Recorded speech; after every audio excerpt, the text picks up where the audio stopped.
Il y a des moments dans la vie où tout semble s'écrouler d'un seul coup. Des moments où, malgré tous nos efforts, le monde paraît décidé à nous tester, à nous pousser dans nos derniers retranchements.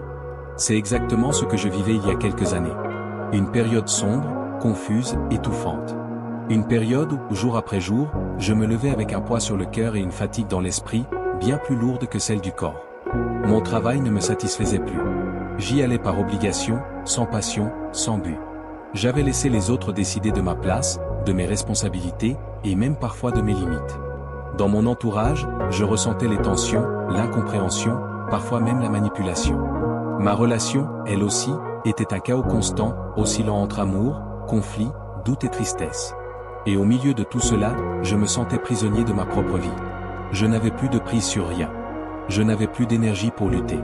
Je n'avais plus de clarté pour avancer. Chaque jour ressemblait à une bataille que je n'avais jamais choisie, un combat que je n'avais pas les armes ni la force de mener. Et pourtant, je me levais, mécaniquement, dans l'espoir que, peut-être, demain irait mieux. Mais demain ressemblait toujours à hier, et hier ressemblait au jour d'avant.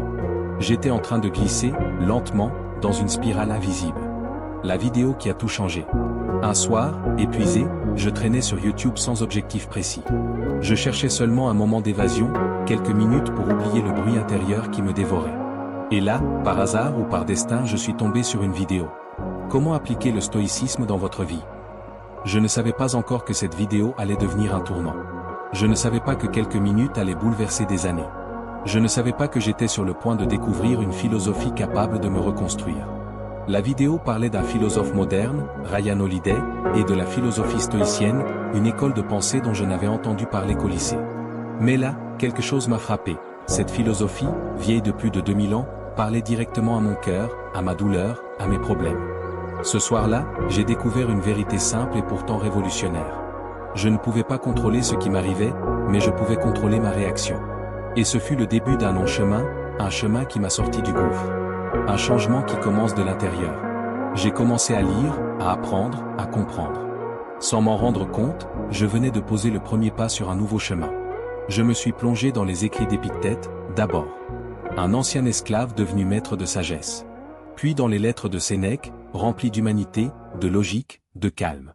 Ensuite, dans les méditations de Marc Aurèle, l'empereur philosophe qui écrivait pour se maintenir en paix au milieu du chaos. Leurs mots sont devenus un miroir. Ils m'ont aidé à voir les choses autrement. À distinguer ce que je pouvais contrôler de ce qui ne dépendait pas de moi. À recadrer mes pensées, mes attentes, et ma façon de vivre. Petit à petit, quelque chose a changé.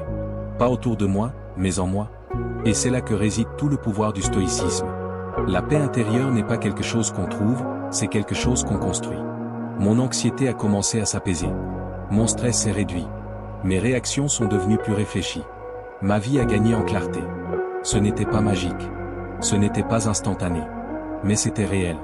Et plus les jours passaient, plus je comprenais que le stoïcisme n'était pas une philosophie abstraite, c'était un mode de vie.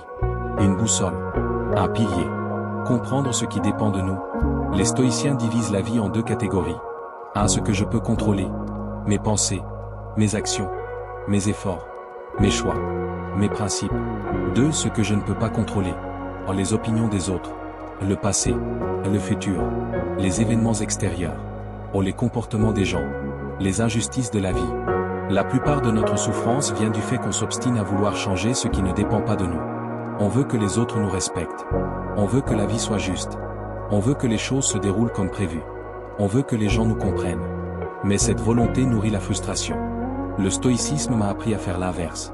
Me concentrer uniquement sur ce que je peux réellement maîtriser. Et c'est là que j'ai commencé à changer. Parce que le changement extérieur commence toujours par un changement intérieur. Le pouvoir de la perception. Épictète disait, « Ce ne sont pas les événements qui troublent les hommes, mais l'idée qu'ils s'en font. » En d'autres termes, ce n'est pas ce qui se passe qui nous détruit. C'est ce que notre esprit raconte à propos de ce qui se passe. Nous vivons souvent deux fois nos problèmes. Une fois dans la réalité, et une autre dans notre imagination. Et c'est dans cette imagination que tout devient pire. On amplifie, on dramatise, on anticipe, on exagère. Sénèque l'avait déjà compris. Nous souffrons davantage dans notre imagination que dans la réalité. J'ai alors appris à regarder mes situations avec objectivité. À respirer avant de réagir. À me demander, est-ce que ce problème est réel, ou est-ce que mon esprit l'invente? Et dans 90% des cas, c'était mon esprit. Le stoïcisme m'a libéré de prison que je m'étais moi-même construite. Les obstacles comme opportunités. Il existe une phrase très célèbre de Marc Aurèle. Ce qui bloque le chemin devient le chemin.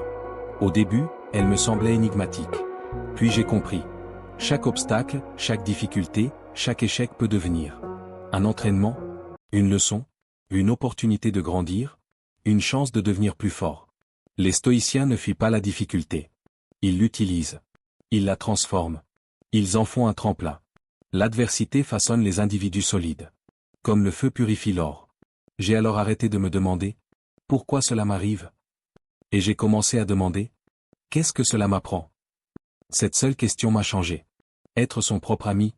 La plupart des gens cherchent la validation extérieure. L'opinion des autres les obsède. Le regard du monde les façonne. Leur identité dépend de l'approbation de l'extérieur. J'étais comme ça, moi aussi. Et puis Marc Aurèle m'a appris une vérité fondamentale. L'âme se teinte de la couleur de ses pensées. J'ai compris que mon dialogue intérieur était l'élément le plus important de ma vie. Qu'avant d'être aimé des autres, je devais apprendre à m'aimer moi-même. Qu'avant d'être compris, je devais me comprendre. Qu'avant de demander du respect, je devais me respecter. On ne peut pas vivre une vie libre en dépendant des autres. La vraie liberté, disait Épictète, c'est de ne pas être soumis à la volonté d'autrui. La transitoire beauté de la vie. Le stoïcisme insiste sur la nature temporaire de tout.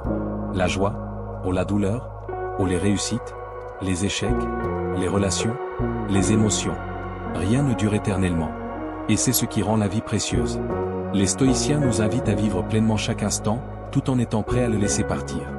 À apprécier sans s'attacher. À aimer sans posséder. À profiter sans avoir peur de perdre. Cette vision rend la vie plus légère, mais aussi plus profonde. Recommencer, un acte de courage. Recommencer n'est pas une fuite. Ce n'est pas une faiblesse. C'est un acte d'immense courage. C'est accepter de regarder son passé en face. D'y reconnaître les erreurs. De comprendre les leçons. Et d'avancer avec une nouvelle sagesse. Recommencer, c'est dire « Je mérite mieux que ce que j'ai accepté jusqu'ici ». Ce n'est pas effacer. C'est reconstruire. C'est évoluer. Et surtout, c'est reprendre son pouvoir. La philosophie comme guide mais l'action comme moteur. Le stoïcisme m'a apporté de la clarté, de la paix, de la force. Mais aucune philosophie, aucun livre, aucune vidéo ne peut changer une vie à la place de celui qui la vit. La philosophie est un guide. L'action est votre responsabilité.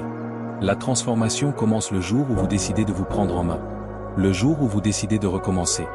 Le jour où vous décidez de devenir la personne que vous auriez aimé être il y a longtemps. Conclusion, devenez maître de votre vie. Aujourd'hui, je suis un nouvel homme. Pas parce que la vie est devenue plus facile, mais parce que moi, je suis devenu plus fort. Le stoïcisme ne promet pas une vie sans douleur. Il promet une vie où la douleur ne vous détruit plus. Une vie où la confusion laisse place à la clarté. Une vie où vous cessez de subir, et commencez à choisir. Tout commence par une seule question. Qu'est-ce qui dépend de moi? Et tout recommence par un seul pas. Celui que vous choisissez de faire.